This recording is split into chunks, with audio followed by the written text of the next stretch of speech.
The ballooning middle class of shopaholics in the country presents the right kind of market for those looking to enter into the online business.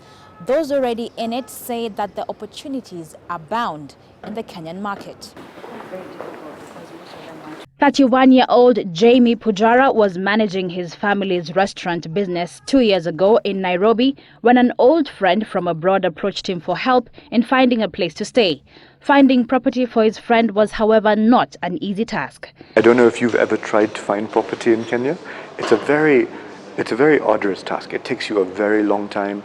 You meet unscrupulous agents, you go back and forth, and it's a real headache. That difficulty is what birthed the idea behind BuyRentKenya.com, an online marketplace for buyers and sellers of property, as well as landlords and tenants. A timely idea that has leveraged on the huge appetite for property, coupled with a growing number of internet users in the country.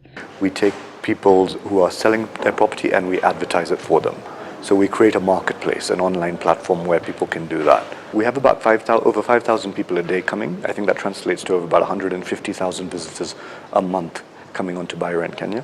Of that, I would say about 35% is from overseas, so from the diaspora, which of course makes sense, right? Because if someone is sitting in America or sitting in London, how do they access property in Kenya? According to the Communications Authority of Kenya, the number of internet users stood at 21.6 million as at the close of March, up from 16.4 million in March 2013.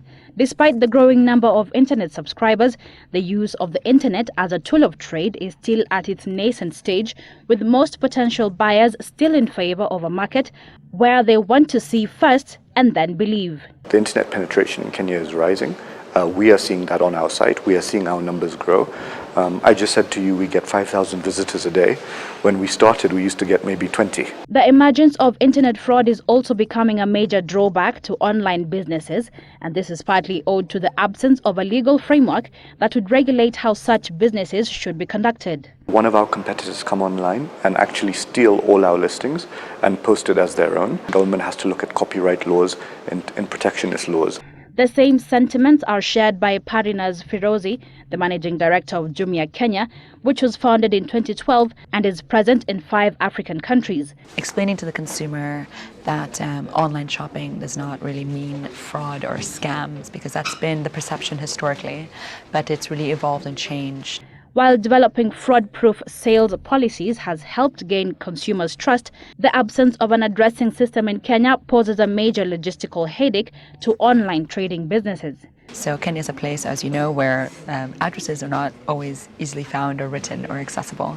So it was a bit of a challenge to make sure that we're able to go and make the deliveries in a timely fashion. Also having GPS coordinates would be really helpful, eventually as more and more individuals are moving towards smart devices, and being able to share GPS coordinates would also help alleviate some of these concerns that we're facing.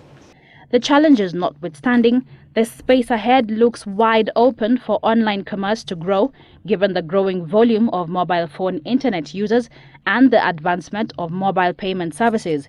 2 factors that players in the fledgling e-commerce space hope will create more opportunities for the uptake of online-based trading of goods and services. Balagenga, Citizen Business Center.